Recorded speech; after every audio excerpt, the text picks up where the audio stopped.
E aí, para a gente iniciar o planejamento odontológico para o atendimento de gestantes, a gente inicia fazendo uma avaliação geral, né, como a gente faz para todos os pacientes. E claro que para a gestante a gente também vai fazer essa avaliação geral. A história médica é importante que a gente direcione, né, e avalie bem a questão das medicações que essa paciente está fazendo uso, a questão da história gestacional, se ela teve algum episódio de alteração de pressão arterial, algum descolamento de placenta, alguma necessidade de repouso em algum momento da gestação, como estão os índices glicêmicos dela, né? Essa avaliação é super importante. Qual é a idade gestacional em que ela está, né? Quantas semanas de gestação, e para a gente poder então planejar.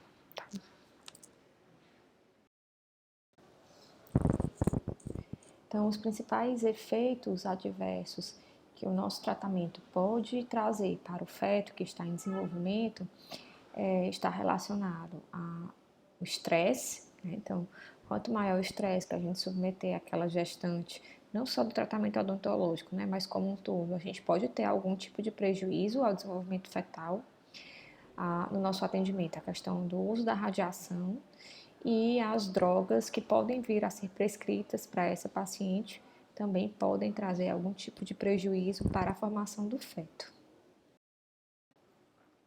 Em relação ao tratamento odontológico, né, o que a gente tem que prezar nesse momento da gestação é que a gente consiga ao máximo prevenir a necessidade de intervenções clínicas para essa paciente. Então, as técnicas de higiene devem sempre ser reforçadas, né? Então, principalmente pelo risco que essa paciente tem de cárie aumentado, né? Como a gente já tinha falado, a questão do risco aumentado de doença periodontal. Então, essas técnicas de higiene devem ser reforçadas durante a gestação e monitoradas também. Tá? Às vezes é um momento que essa gestante está com um desconforto, principalmente no início da gestação, e que acaba deixando a higiene oral um pouco de lado. Então, o ideal seria ter uma consulta odontológica mais próxima para evitar que essas doenças mais graves cheguem a acontecer durante a gestação. Em relação à orientação da alimentação, a gente, como profissional de saúde, também tem uma função importante na questão de orientação da dieta adequada, né? Que o paladar do feto já é formado durante o período gestacional.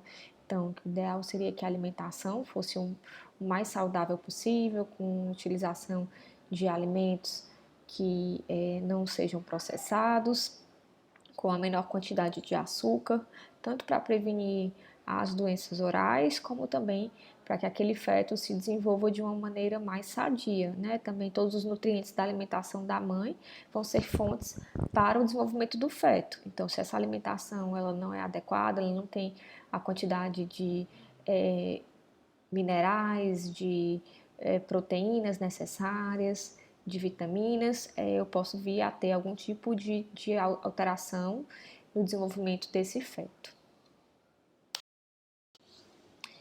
Em relação ao uso do flúor durante a gestação, ele está indicado, né, nas suas formas tópicas, dependendo do risco de cárie à gestante.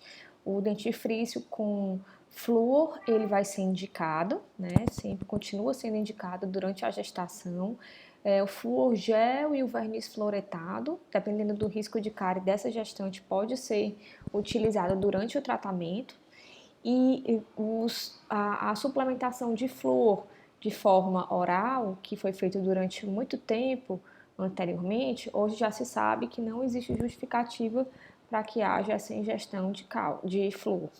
Então, esse flúor via oral está contraindicado.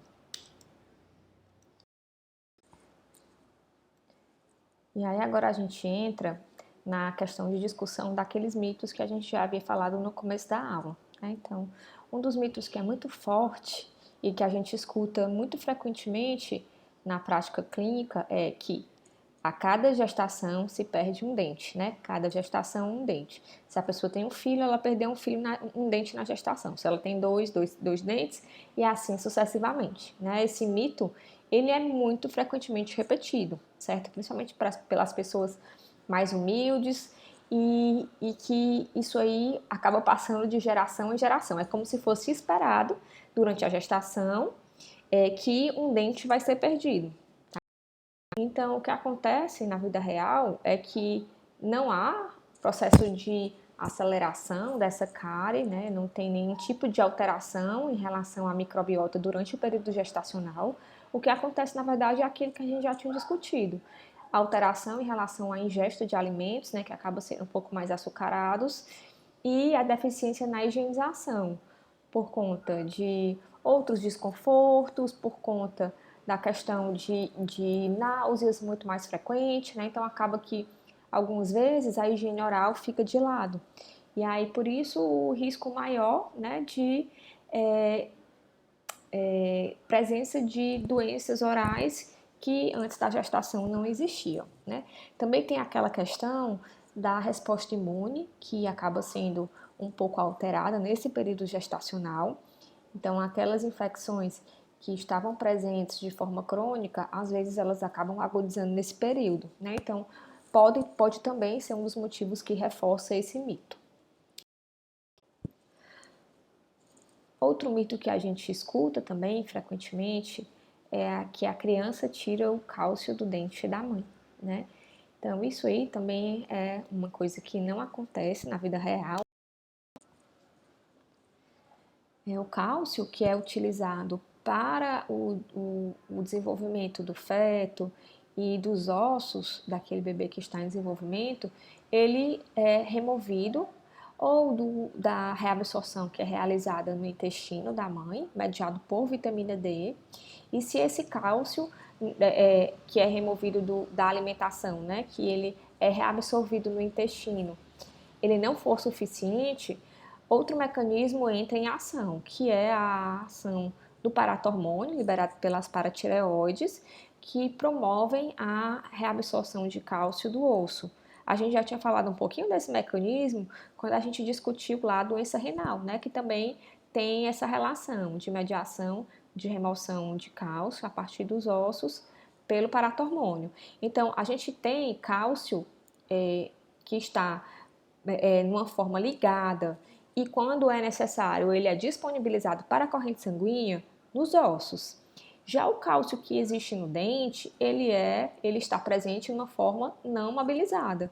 Então, mesmo que haja necessidade de migração de cálcio para o feto que está em desenvolvimento, não tem como esse cálcio ser removido do dente, certo? Então, isso é mito.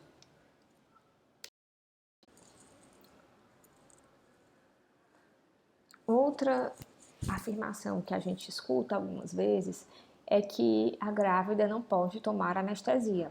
Tanto a informação que é repassada para a gestante por um conhecido, um amigo, a sogra, a cunhada, a vizinha que disse para ela que grávida não pode tomar anestesia, e algumas vezes a gente se depara com essa informação sendo repassada pelo próprio profissional da odontologia. Não sei se por desconhecimento ou se por não se sentir seguro de atuar nesse momento, né? Mas algumas vezes as gestantes chegam, né, relatando que foram em outro profissional e que estavam com muita dor e não conseguiu ser atendida porque não podia tomar anestesia porque estava gestante. Pessoal, e isso é um mito, né? Não tem essa questão de não poder tomar anestesia na gestação. Tá? Pode, claro, para a gestante, é pior ela ficar sentindo dor, né? Ela vai liberar uma série de mediadores que podem atrapalhar o desenvolvimento do feto. E em relação à alimentação dela, também vai ser prejudicada se ela estiver sentindo uma dor no dente e ela não estiver conseguindo se alimentar de maneira adequada. Então, eu tenho um prejuízo duplo para o feto com relação a essa questão de não utilizar anestesia. Né? Aí a gente começa a se pensar. Os fármacos na gestação, eles têm a capacidade de cruzar a barreira placentária? Vão chegar ao metabolismo do feto? Vai ter algum problema em relação a isso? Bom, o que a gente traz é que, na verdade, a grande maioria dos fármacos tem sim a capacidade de cruzar essa barreira placentária. Entretanto, o feto ele é capaz de metabolizar grande parte deles. E a quantidade que a gente usa é uma quantidade mínima e que não vai trazer nenhum prejuízo se utilizar os fármacos seguros na gestação, né? Então, nos nossos anestésicos, em sua maioria, são anestésicos que a gente pode utilizar sem maiores problemas. A gente vai discutir um pouquinho sobre isso nos próximos slides. E aí o que a gente se baseia para a escolha das medicações que a gente vai utilizar no atendimento, na prescrição para o atendimento odontológico das gestantes é a classificação da FDA, que categoriza as medicações em letras, né, categoria A até a categoria X. E nessa categoria A estão enquadrados os medicamentos que têm aqueles estudos controlados em humanos e que não indicam nenhum risco aparente para o feto, certo? Esse aí é o tipo de medicação que seria ideal que a gente prescrevesse. Entretanto, do ponto de vista ético, pouquíssimas medicações estão disponíveis que já tenham tido testes em mulheres grávidas, né? Então, para eu saber se realmente tem algum tipo de risco aparente em humano no feto, eu tenho que testar em mulheres grávidas. Então, do ponto de vista ético, né, isso não é muito aceitável. Então, a gente parte para a segunda categoria, que seria a melhor de utilização, que seria a categoria B. Nessa categoria estão enquadrados os fármacos que têm estudos em animais controlados e que esses estudos não indicam risco para o feto, mas ainda sem estudos confiáveis em mulheres humanas grávidas, certo? Então, aí nesse caso, a gente tenta extrapolar para o humano o estudo em animal. E as medicações que a gente usa na nossa prática clínica são estudos de categoria B, né? A maioria das medicações. Também é aceitável que a gente utilize medicações da categoria C, entretanto, se puder escolher entre categoria B e C, a gente sempre vai escolher a categoria B. Na categoria C estão enquadrados aquelas medicações que têm estudos em animais, que mostram algum tipo de efeito adverso para feto, mas não existem estudos em humano, né? Então não tem nenhum tipo de alteração em humano descrita, não se sabe ao certo qual é o tipo de intercorrência que ele pode vir a ter, mas que ainda é aceitável a prescrição.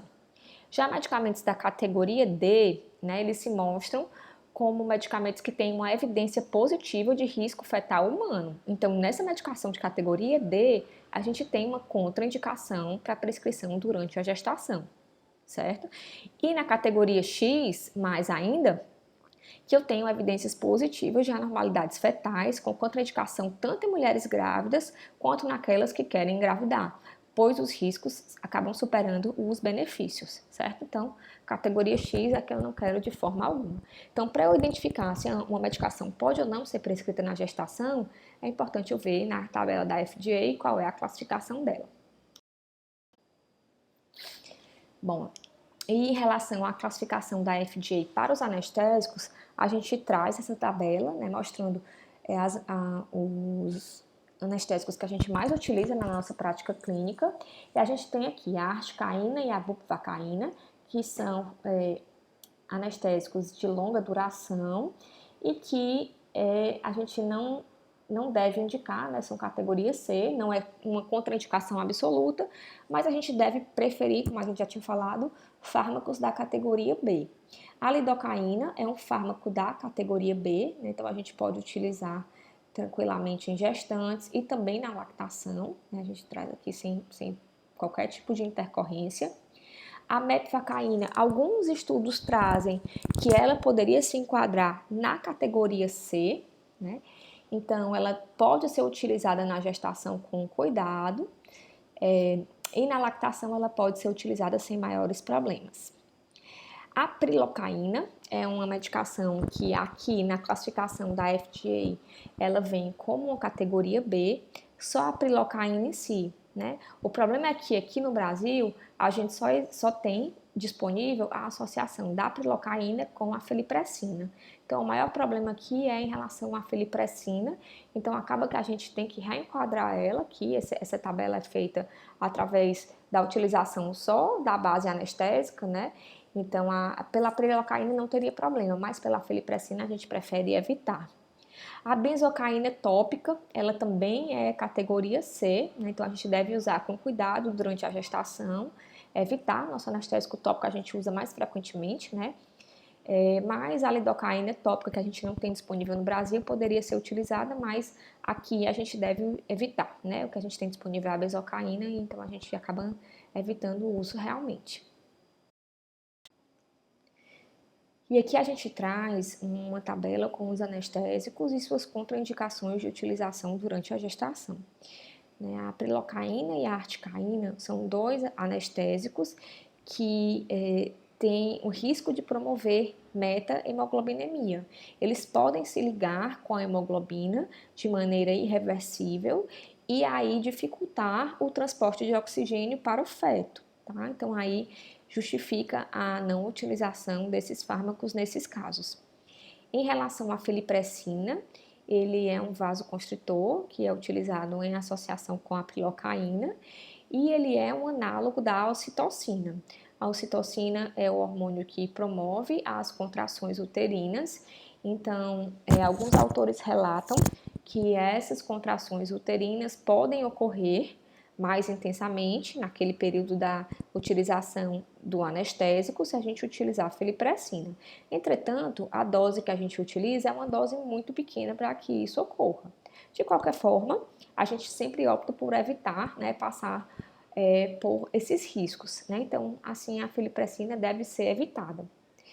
A bupivacaína e a mepivacaína, elas são fármacos, anestésicos, que eles têm hepatotoxicidade e cardiotoxicidade. Então, eles têm uma dificuldade de metabolização pelo feto também, e aí elas devem ser evitadas durante a gestação. A mepivacaína, alguns estudos mostram que ela deve ser evitada além de em gestantes, em lactantes também.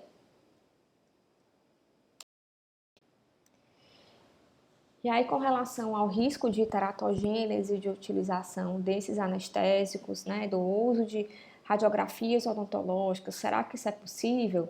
Esse estudo, ele fez uma avaliação com gestantes, fez um estudo longitudinal, avaliando aquelas gestantes que passaram por atendimento odontológico e que fizeram anestesia e radiografias e acompanhando após o nascimento dos bebês.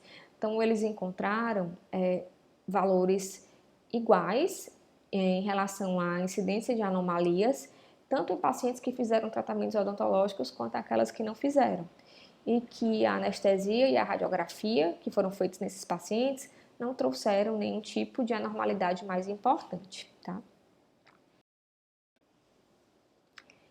E aqui uma tabelinha trazendo os principais analgésicos e anti-inflamatórios que a gente utiliza na nossa prática odontológica, Então, o paracetamol, ele é uma medicação de categoria B, então é uma medicação que a gente prescreve com segurança e que é o que a gente utiliza na maioria dos casos para pacientes gestantes que têm algum tipo de dor, A dipirona também pode ser prescrita, só que ela é uma categoria C, então a gente evita, sempre como fármaco para dor, de preferência para gestante, o paracetamol.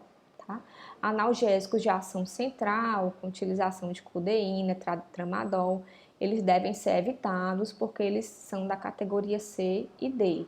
Entretanto, mais uma vez, a gente vai avaliar o risco-benefício de utilização dessas medicações e se realmente compensar, a gente pode prescrever, em alguns casos, dando preferência àqueles que têm a categoria C.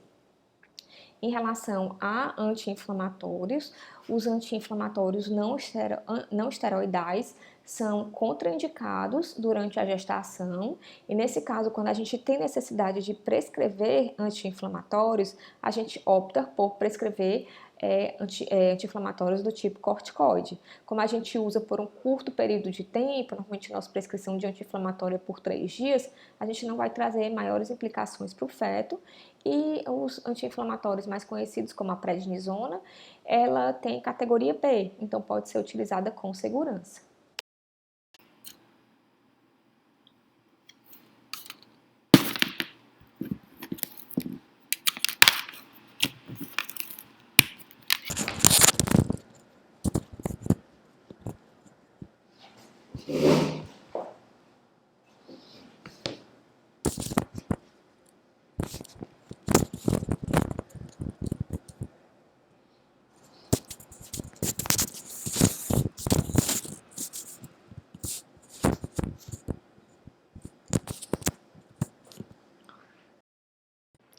cuidado com a prescrição de tetraciclina durante a gestação, que é contraindicado, porque gera manchamento nos dentes, né?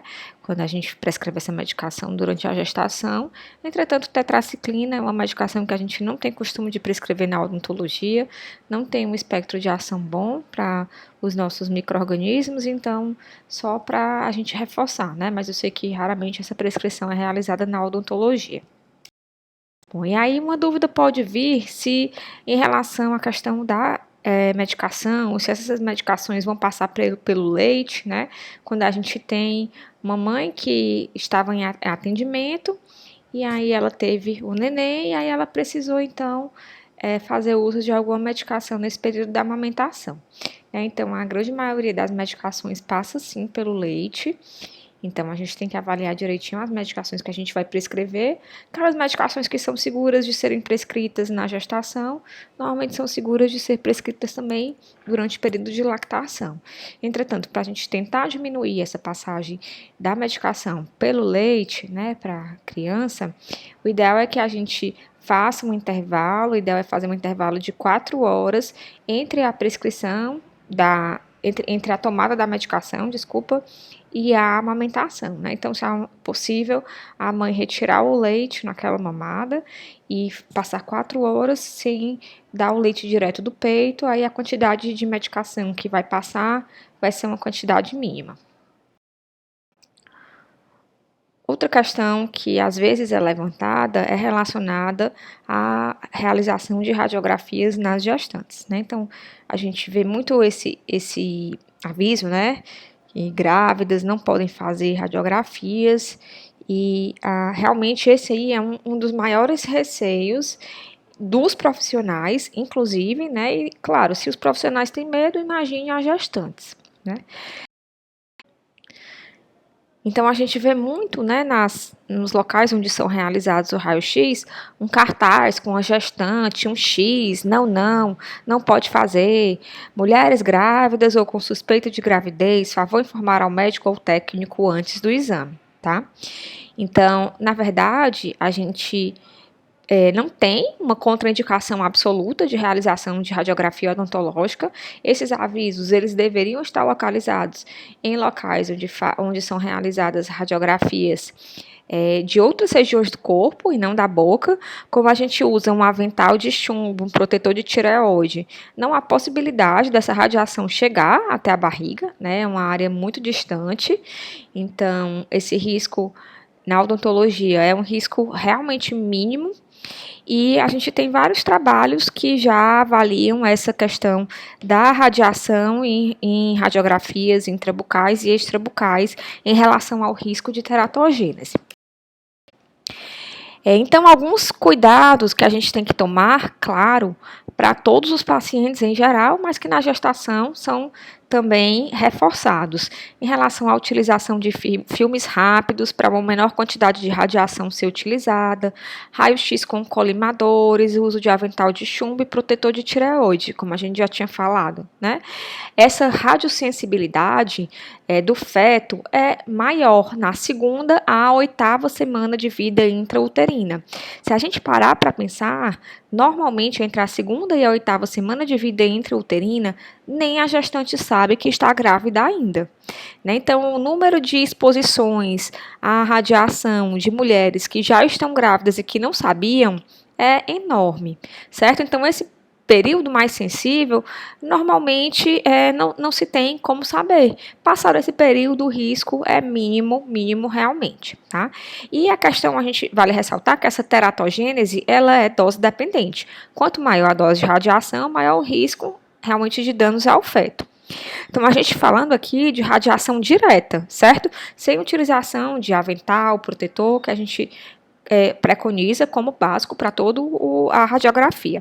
Mas quando há uma exposição de 5 centigrays, né, para um feto, ele não traz nenhum tipo de alteração, né, até esse valor de 5 centigrays. Para realizar uma seriografia, olha o tanto de radiação. O quanto menor do que isso, né? 0,0001 centigrays de radiação. Uma radiografia panorâmica, 0,00026 centigraus. Uma tomografia, 0,00652 centigraus. Então, é muito distante dos 5 centigraus, que ainda não tem um risco real de teratogênese no feto. Então, muitas pessoas reforçam aquele discurso. Ah, não tem problema, mas se você fizer e aquele feto nascer com algum problema, vão dizer que foi por conta da radiografia. Gente, isso não é justificativa, tá? Porque a gente já tem embasamento suficiente na literatura para saber que esse não foi o motivo. Se a gente partir desse ponto, a gente não pode fazer nada. Ah, porque se aparecer com algum defeito, foi a anestesia, foi o amálgama, foi a resina, foi a exposição ao sol. Né? Então, a gente vai gerar qualquer tipo de questionamento. Né? Então, não é válida esse discurso, né? E ele continua sendo repetido por vários profissionais. Em relação à questão de radiografias odontológicas e riscos na gestação ao feto, se fossem feitas, né, 1.000 radiografias periapicais, que seria só 1 centigrade, eu teria um risco ao feto de 0,1%. O risco de malformação seria de 9 em 1 bilhão. E a radiação ambiental diária, a exposição à radiação pela qual nós passamos o nosso dia a dia, é 700 vezes maior do que o raio-x. Ou seja, não há justificativa para não fazer radiografia em gestante, certo? Mas é óbvio que quando há indicação. Não vamos sair solicitando radiografia sem necessidade nenhuma. Se há uma necessidade para fins diagnósticos, faremos radiografias em gestante sim, tá? E aí a indicação correta, como a gente já tinha falado, né? Cuidado somente com a questão das gestantes dentistas ou auxiliares, porque a nossa exposição é uma exposição múltipla, né? Não estaremos ali expostas no único momento. Então, deve realmente ser evitada a exposição de dentistas e gestantes em áreas onde está sendo feita a realização de radiografias. Nunca ficar dentro da sala, né, porque essa exposição ao raio-x ela é cumulativa. Outro questionamento que ocorre também é com relação à escovação e os episódios de vômito. Então, como ocorrem vários episódios de vômitos, deve-se escovar frequentemente o dente. É verdade ou não? Então, primeiro acreditava-se que sim, que realmente deveria se escovar o dente toda vida que houvesse um episódio de vômito. Em seguida, alguns trabalhos questionaram porque a erosão ácida, quando havia uma escovação frequente, poderia causar um desgaste do esmalte mais intenso do que se não houvesse aquela escovação no primeiro momento. Entretanto, o artigo mais recente que revisa essa questão diz que esperar escovar os dentes após a ingestão de ácidos mostram que não há benefício. Certo? Ainda é uma incógnita, parece que não há benefícios em relação a esperar, e o ideal é que realmente haja uma escovação, mesmo que após os episódios de vômito. Outro mito que é propagado, e inclusive em alguns livros, isso está descrito, é que com relação ao granuloma piogênico, ele tem uma regressão após a gestação e que não é necessário a intervenção durante o período gestacional, que ele vai regredir e que não precisa realmente remover essa lesão. E o que a gente nota na prática clínica é que, em grande parte dos casos, essa lesão não regride após a gestação e que é necessária a intervenção cirúrgica no período pós-parto. Tá? Se aquela paciente não foi submetida a um procedimento cirúrgico no período anterior. Entretanto, essa excisão cirúrgica, hoje em dia, já sabe-se que ela é recomendada, pelo fato de que o granuloma piogênico, ele é uma proliferação que ele gera um sangramento, muito frequente, numa gestante que já tem uma anemia fisiológica, e tem um consumo de ferro maior, que gera uma maior possibilidade de anemia também. E eu tenho um sangramento constante de uma lesão que favorece ainda mais esse risco de anemia. Outro fator importante está relacionado ao acúmulo de biofilme nessa região, onde a gente tem uma lesão mais extensa, a paciente não consegue higienizar de maneira correta e que para a gestante a presença de processos infecciosos é a maior preocupação durante o atendimento, certo? Gravem essa informação. Se eu tenho infecção em gestantes, essa infecção ela deve ser removida, ela não pode ficar. Tá? Então, granuloma piogênico trata-se de uma infecção também nessa região, uma dificuldade de eliminação de biofilme. E uma gestante como essa lesão, essa foto da lesão do lado direito, ela não tem condição de se alimentar de forma adequada. Né? Então, ela está tendo um prejuízo em relação à nutrição do feto também. Em uma lesão como essa foto da região dos incisivos centrais, a gente pode até esperar após o período gestacional, controlar, fazendo uma instrução de higiene oral, orientando a paciente e esperar para fazer a remoção da lesão pós-parto. Entretanto, uma lesão mais extensa como essa, né, que a gente está vendo do lado direito, não tem como esperar. É indicada a remoção. E esse granuloma gravídico, né, granuloma piogênico que acontece na gestação, ele é chamado de granuloma gravídico. Ele acontece porque há um aumento na produção de estrógeno e progesterona, né, fisiológico, como a gente já tinha comentado. Esses receptores em gengiva estão presentes, né, os receptores a esses hormônios. Então, vai haver uma alteração na resposta gengival relacionada a esse aumento hormonal.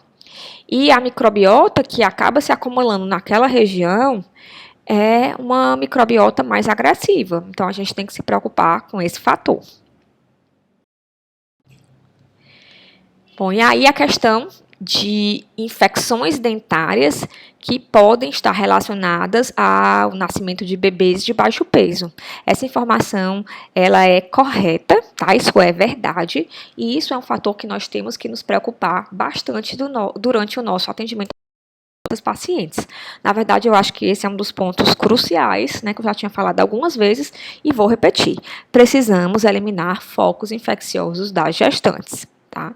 Em relação à periodontite, já está definido que há realmente as gestantes que têm uma periodontite mais agressiva e descompensada têm um risco aumentado de parto prematuro, de pré-eclâmpsia e de nascimento de bebês de baixo peso. Certo? Então, isso é fato, não é achismo, já existem vários artigos na literatura e essa revisão sistemática, inclusive, reforçando essa questão de risco aumentado de parto prematuro, de pré-eclâmpsia e de nascimento de bebês de baixo peso, que eu acho que para nós, na odontologia, é o pior desfecho, é o que nós não queremos que aconteça, tá? E aí essa questão de que a mãe iria transmitir essa microbiota da cavidade oral para o bebê, que durante algum tempo se acreditou como sendo verdade, sabe-se que isso parcialmente, né? Na verdade, essa microbiota ela não é transmitida na vida real, entretanto, né, porque o ambiente de colonização é diferente, entretanto, esse estudo também observou que a redução materna de estreptococcus, quando eu tenho uma avaliação dessa mãe, um tratamento odontológico, eu também tenho um baixo índice de cárie no bebê. Não se sabe se relacionado à condição de saúde oral da mãe ou porque realmente ela recebe uma instrução maior, ela fica mais preocupada com a saúde oral quando ela tem um tratamento odontológico e ela também acaba cuidando da higiene oral do seu filho. Esse outro trabalho, ele trata da microbiota que existe na região do útero em bebês que nasceram antes do tempo, né? Bebês que nasceram pré-termo. Então, eles encontraram que essa infecção bacteriana no útero estava presente em 25% dos nascimentos prematuros, né? Essas bactérias estão muito relacionadas, essa infecção bacteriana, muito relacionada à microbiota vaginal, infecções urinárias, que podem migrar ali também para a região do útero. Entretanto, eles também encontraram microbiota proveniente da mucosa oral, que provavelmente migra para essa região através da via hematogênica e que também pode colonizar aquela região do útero. Então, um fator para a gente se preocupar, né? Então, essa microbiota da cavidade oral pode mais uma vez, alterar aquela questão do ambiente uterino e gerar nascimentos prematuros. Para a gente finalizar, tem essa última afirmação, né, que gestante só pode fazer intervenção odontológica no segundo trimestre de gestação, que isso também é uma informação que está amplamente difundida entre os colegas da odontologia e que a grande maioria das pessoas só se sente segura para intervir nesse período e acha que só pode fazer intervenção nesse período. A gente já comentou um pouco, né, sobre essa questão, mas realmente isso não é verdade. Claro que, como a gente já comentou, que o segundo trimestre é o período mais propício para essa intervenção, porque a gestante já tem o seu feto formado e ela está mais confortável do ponto de vista sistêmico, né? Então, claro, esse é o período mais favorável. Entretanto, presença de infecção, seja ela periodontal ou infecção de origem odontogênica em geral, e urgências, elas devem ser realizadas sempre, independente do trimestre de gestação em que aquela paciente está, certo? Eu lembro de contando aqui um caso rápido, de uma paciente, quando eu estava atendendo ainda no PSF, que ela estava no primeiro trimestre de gestação, e ela tinha um terceiro molar semi-incluso e estava com a pericoronarite com dor intensa e sem conseguir se alimentar direito, sem conseguir dormir. E já tinha ido a vários colegas e ninguém queria intervir. Primeiro disseram que ela precisaria de uma radiografia e que ela não podia fazer radiografia na gravidez, né? Então, mito número 1. E que também não poderia fazer esse procedimento cirúrgico porque ela estava no primeiro trimestre de gestação. E aí, a paciente estava sentindo dor direto, sem se alimentar, sem dormir e tomando um monte de medicação, o que traz risco muito maior para aquele feto que está em desenvolvimento do que a gente fazer uma radiografia e realizar um procedimento de isodontia, tá? Então, a gente entrou em contato com o obstetra que estava acompanhando a paciente e ele concordou em realizar o procedimento. Na verdade, a gente só fez uma avaliação de como estava a condição dela sistêmica. E ele também foi categórico em afirmar que realmente aquela intervenção deveria ser realizada, que não justificava não fazer a intervenção. A gente fez a radiografia, fez a isodontia e a paciente seguiu bem, tá? Então, para a gente lembrar que não podemos deixar a paciente sentindo dor, paciente nenhum, e gestante principalmente. Isso prejudica muito mais o desenvolvimento do feto do que a gente fazer alguma intervenção. E aqui, para a gente finalizar a nossa aula, eu trouxe as imagens da caderneta de gestante, que é distribuída pelo SUS, né, que, na verdade, é um material excelente, tanto para esclarecimento das dúvidas das gestantes sobre a condição odontológica dela, né, na verdade, essa caderneta da gestante é para ser utilizada por toda a equipe que participa do pré-natal da paciente, inclusive o dentista deve ser inserido nessa equipe que faz o pré-natal. E ela tem vários pontos onde ela trata da saúde bucal, né? Então, ela fala que a gravidez não causa cárie, tenta esclarecer alguns daqueles mitos que a gente falou durante a aula, né? Mas que vocês podem ficar mais facilmente irritadas, que, como a gente também já falou, e eles fala de uma forma mais fácil que o público em geral entenda, né? Também fala que o tratamento odontológico ele pode ser feito durante a gravidez, é seguro e que não vai trazer nenhum tipo de risco para o bebê, que mais uma vez tranquiliza a gestante para entrar naquele atendimento, tá? E aí ressalta algumas condições especiais, como a gengivite, que pode causar esse sangramento e que deve se atentar mais durante o período gestacional, certo? E aí tem uma outra parte que a gente mostra aqui, que é a parte destinada à odontologia propriamente dita. Existe um odontograma, resumido, né, se havia algum tipo de presença de gengivite ou parodontite naquela gestante, qual foi o plano de tratamento e um cartãozinho de retorno para agendamento das consultas, né? Então, nessa caderneta da gestante é para você acompanhar o pré-natal dela também, você vê qual foi a evolução de peso, da pressão arterial, então você consegue fazer uma avaliação geral geral, e é importante que o dentista conheça e que trabalhe também inserindo seus procedimentos dessa caderneta, orientando a paciente a ler a caderneta, a se informar sobre os pontos que são esclarecidos aí na caderneta da gestante, certo, pessoal? Então, obrigado pela atenção, espero ter esclarecido todos os pontos acerca do atendimento à gestante e a gente esclarece as dúvidas que ainda ficarem na nossa aula presencial na sexta-feira.